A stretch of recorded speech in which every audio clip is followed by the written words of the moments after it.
आज बात करेंगे वर्क एंड एनर्जी के न्यूमेरिकल्स, ठीक है, जिसमें फर्स्ट न्यूमेरिकल आपके सामने है। A porter lifts a luggage of 15 kg। Luggage मतलब बेटा नीचे से उठाया उसने कोई, ठीक है, तो वो क्या होता है, मास होता है। क्या होता है, मास। मास हमेशा केजी में लेना है, ये ऑलरेडी केजी में दे रखा है तो कोई चेंज नहीं करना।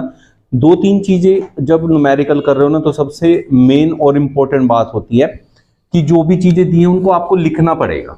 जैसे यहां मास दिया है तो m इक्वल्स टू 15 kg। फिर उसमें सेकंड थिंग जो आपको दिमाग में रखनी है वो क्या है कि ये यूनिट वही है क्या, जो यूनिट ऐसा यूनिट होती है जो हमें यूज करनी है। तो ये यूनिट भी सेम है तो कोई चेंज नहीं करना है, पहले ये लिखना है।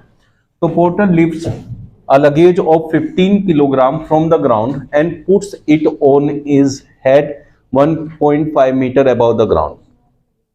जब भी उसने सामान को उठा के अपने सर पे रखा है तो उसने जो डिस्टेंस कवर की है वो एक क्या है, मतलब डिस्प्लेसमेंट है। क्या है, डिस्प्लेसमेंट। तो जब डिस्प्लेसमेंट होता है, फोर्स लगाने से डिस्प्लेसमेंट होता है, तभी क्या होता है, वर्क डन होता है। तो यहां से हमें दूसरी चीज मिल गई कि डिस्प्लेसमेंट। डिस्प्लेसमेंट को एस से डिनोट करते हैं, that is 1.5 metre above the ground. उसने कहा calculate the work done. Work done आपसे पूछा है तो बस ऐसे करना है। तो सबसे पहले जो दिया है वो और जो पूछा है वो लिखना है, और जो पूछा है फिर उसका लगाना है फॉर्मूला। तो work done is equal to होता है फोर्स इनटू डिस्प्लेसमेंट। अब यहां जो सबसे बड़ी प्रॉब्लम बच्चों के सामने आती है वो क्या है कि हमें यहां फोर्स तो दिया नहीं है। क्या नहीं दिया है, फोर्स नहीं दिया। तो फिर अब हम क्या करें, तो फिर फोर्स का भी फॉर्मूला लगाओ। फोर्स होता है mass into acceleration into displacement. अब यहां एक्सेलरेशन क्या होगा, जब वो नीचे से उठा के सर पे रख रहा है, that is acceleration due to gravity. तो यहां ए जो है वो जी का काम करेगा। तो m इंटू जी इंटू एस, जो डिस्प्लेसमेंट है वो है आपकी एक हाइट, तो वो h का काम करेगा। तो हम कह सकते हैं work done is equal to mgh हो गया। m कितना है हमारा बच्चों 15, g कितना है 10 ले लेते हैं, h कितना है 1.5 मीटर। अब g जो है हमने 10 क्यों लिया है, वैसे जो g की वैल्यू होती है that is 9.8 metre per second square होती है, बट इसको राउंड ऑफ करके हम 10 मीटर पर सेकेंड स्क्वायर ले सकते हैं कैलकुलेशन को इजी करने के लिए, ठीक है। तो अब यहां इस 10 की मल्टीप्लाई जब 1.5 में होगी तो बच्चों ये 15 हो जाएगा, इस 10 से पॉइंट चला जाएगा, एक 15 ये रहा, तो 225। अब ये क्या है, वर्क डन है। वर्क डन जूल में आता है तो जूल। बात समझ में आ गई। देखो जब आपका यहां मास इंटू ग्रेविटेशनल फोर्स ये दोनों की मल्टीप्लाई होती है तब वो न्यूटन में बदल जाता है। डिस्प्लेसमेंट मीटर में है तो ये न्यूटन मीटर था, और न्यूटन मीटर को हम जूल कहते हैं, इसलिए हम कहेंगे 225 joule of work is done. Clear हो गया, कुछ पूछना है। 9th क्लास का ये बहुत इंपॉर्टेंट क्वेश्चन होता है, डिफाइन 1 जूल ऑफ वर्क। तो यहां आप जब भी इसे डिफाइन करेंगे तो डिफाइन कैसे किया जाता है, देखो पहले मैं आप लोगों को समझाता हूं कि पहले आप लिखो वर्क का formula. Work is equal to क्या होता है, फोर्स इनटू डिस्प्लेसमेंट। तो वर्क कितना लेना है हमें, 1 जूल। कितना लेना है, 1 जूल। ये 1 जूल कब हो सकता है, जब ये भी 1 हो और ये भी 1 हो। तो 1 newton into 1 metre will be equal to 1 joule. तो हम क्या कहेंगे, when 1 Newton of force is applied on any object produces 1 meter of displacement, then work done is 1 joule। क्या लिखोगे बच्चों, when 1 Newton of force applied on any object produces 1 meter of displacement in it,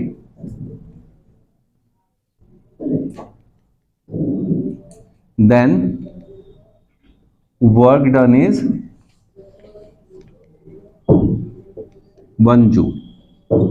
ठीक है बेटा, समझ में आ गया, कुछ पूछना है।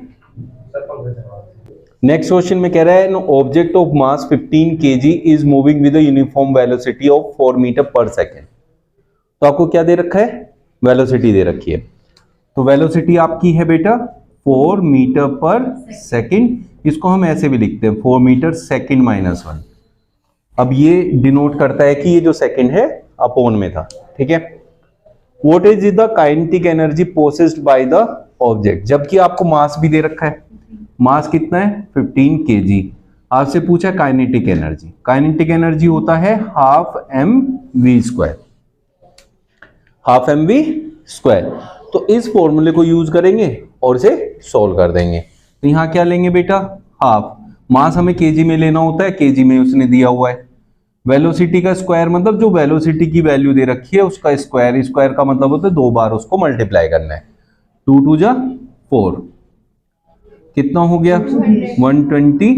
अब ये किस में लिखा जाएगा, जूल में, क्योंकि ये क्या है एनर्जी है और एनर्जी जूल में मेजर होती है। वैसे नेक्स्ट क्वेश्चन में क्या कह रहे हैं, what is the work to be done to increase the velocity of a car from 30 kilometre per hour to 60 kilometre per hour if the mass of the car is 1500 kg। बेटा जब भी ऐसा question हो ना जिसमें velocity increase करनी हो, velocity कहां से कहां लेके जानी है 30 से 60, तो जो इनिशियल वेलोसिटी होती है, जो स्टार्टिंग में है उसकी वेलोसिटी, उसको लेंगे पहले, वो क्या है 30। इसको u लिखते हैं, u equals to 30 kilometre per hour, ठीक है बेटा। लेकिन जो SI यूनिट हम यूज करते हैं वर्क एंड एनर्जी में वो होती है मीटर पर सेकेंड, तो इसको चेंज करेंगे।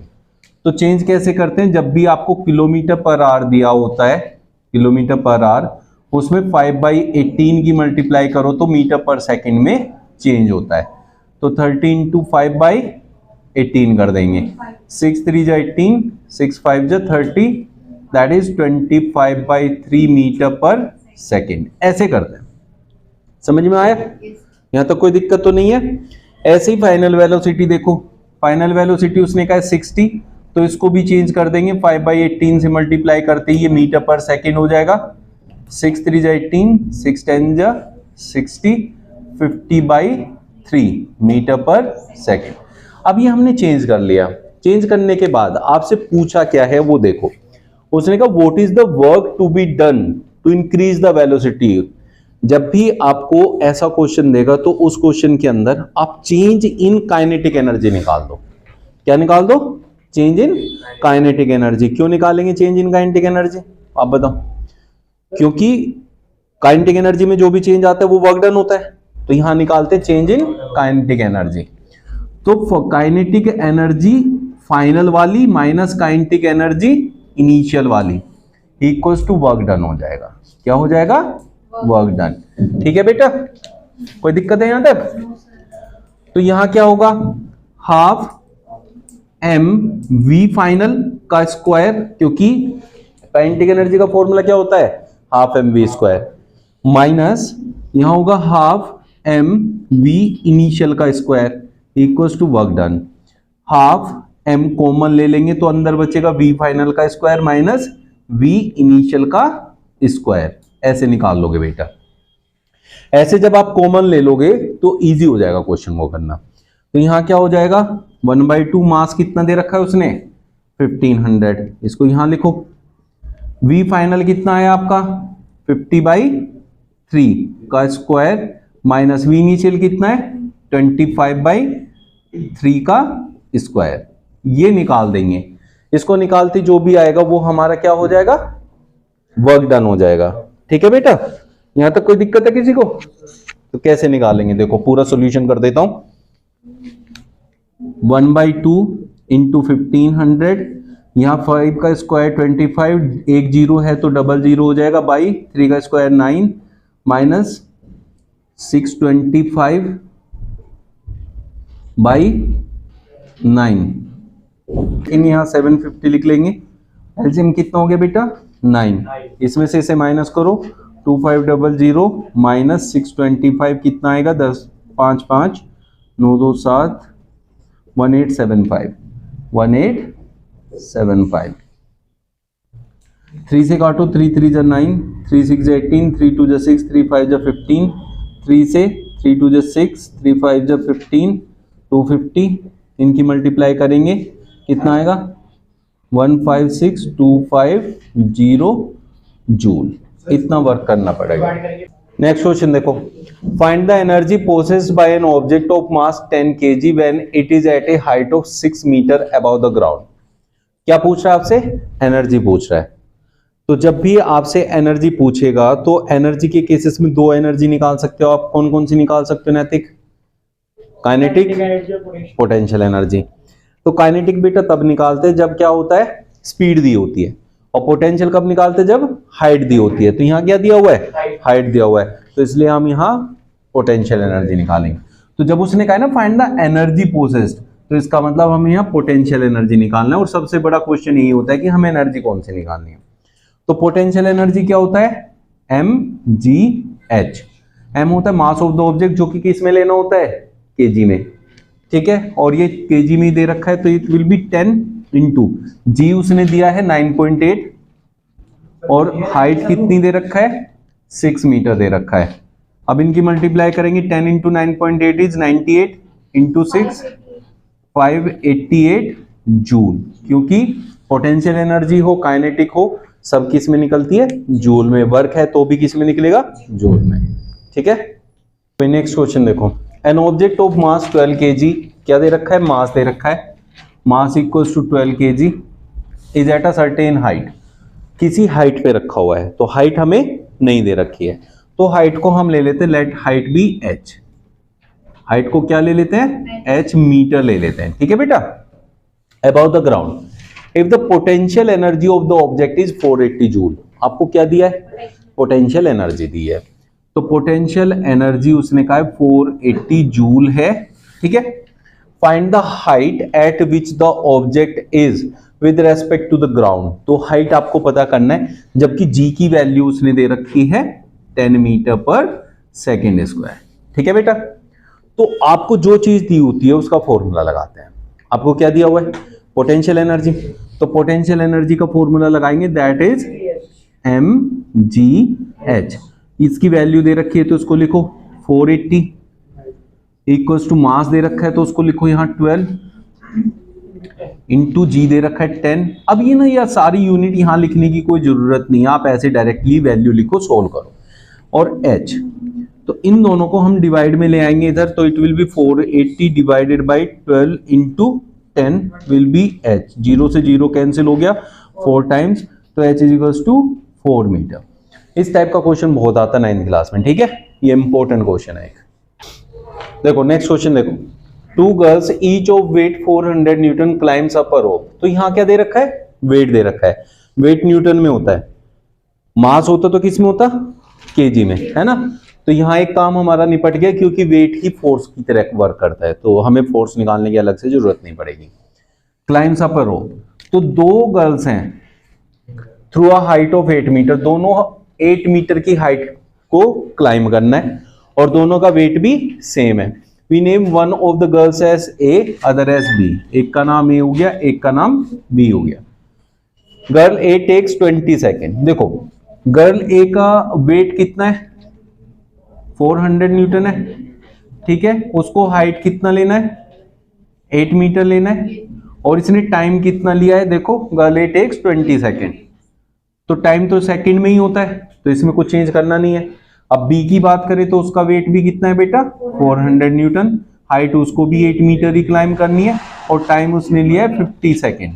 ये दोनों हमने अलग अलग बना लिया। उसने पूछा क्या है? What is the power expended by each girl. दोनों गर्ल की पावर कितनी है? तो पावर क्या होता है? What is power? Rate of doing work, है ना। तो power is equals to work done upon time taken. और वर्क डन क्या होता है? वर्क डन क्या होता है? Force into displacement. तो force into displacement upon time. और बेटा फोर्स, वेट और फोर्स एक ही चीज होती है, मैंने अभी समझाया आप लोगों को। तो यहाँ फोर्स की जगह हम वेट लिख सकते हैं, दैट इज 400 इंटू डिस्प्लेसमेंट है हमारा 8 मीटर, टाइम कितना है हमारा? 20 सेकेंड। तो ये कितना हो गया? 160 वाट। W वॉट को डिफाइन करता है। तो गर्ल ए की पावर कितनी है? 160 वाट है। बात समझ में आई? गर्ल बी की पावर निकालें तो that is work done upon time taken, that is force into displacement upon time. That is force is weight. Force क्या है? वेट है, और वेट यहाँ 400 ही लेना है। डिस्प्लेसमेंट 80 है, टाइम कितना लिया है? 50। 58 जा 4, दैट इज 64 वाट। तो किसकी पावर ज्यादा है? उसने कहा what is the power expended by each girl, तो गर्ल ए की पावर है 160 वाट और गर्ल बी की 64 वाट, तो ज्यादा कौन है? गर्ल ए। अब गर्ल ए की पावर ज्यादा क्यों है? क्योंकि हमने पढ़ा था कि पावर होता है रेट ऑफ डूइंग वर्क, जो कम टाइम में ज्यादा काम कर सकता है वो उसकी पावर ज्यादा होती है। तो काम तो यहां दोनों का सेम है, बस जो टाइम कम लेगा उसकी पावर ज्यादा हो जाएगी, है ना? समझ गए? नेक्स्ट क्वेश्चन देखो, a boy of mass 50 kg runs up a staircase of 45 steps. Staircase पे जा रहा है तो क्या हो रहा है बेटा? हाइट कर रहा होगा, तो हाइट जब वो ऊपर जाता जाएगा हाइट पे तो उसकी डिस्प्लेसमेंट मिलेगी हमें किस रूप में? हाइट के फॉर्म में। तो उसने 45 स्टेप्स किया इन 9 second. If the height of each step is 15 centimetre. देखो तो टोटल हाइट कैसे निकालेंगे? टोटल हाइट निकाल लो पहले जो उसने कवर किया है, that is height of every step, that is 15 centimetre. तो 15 सेंटीमीटर है तो उसे 100 से डिवाइड करके हम मीटर में लेके आएंगे, क्योंकि सारा डिस्प्लेसमेंट मीटर में रहना चाहिए। ये एक स्टेयरकेस का हाइट है। ऐसे कितने हैं? 45, तो इंटू 45 कर देंगे इसको, ठीक है? 5 से 20 टाइम्स, 5 9 जा 45, 5 4 जा 20, 5 3 जा 15, दैट इज 27/4। ये किस में आ गया? अब मीटर में, ठीक है ना बेटा? ठीक है। अब हमें और क्या दे रखा है? उसने जी दे रखा है कि जी आप 10 ले सकते हैं, 10 मीटर पर सेकेंड स्क्वायर, ठीक है। मास उसका दे रखा है 50 kg। अब आपसे क्या पूछा है? Find is power. देखो पावर क्या होता है? वर्क डन अपॉन टाइम, और वर्क डन क्या होता है? mgh upon time. mgh चाहिए तो m है हमारा 50, g है हमारा 10, h है हमारा 27/4 अपॉन में टाइम। टाइम हमें कितना दे रखा है बेटा? 9 सेकेंड, तो इसे यहां रखेंगे।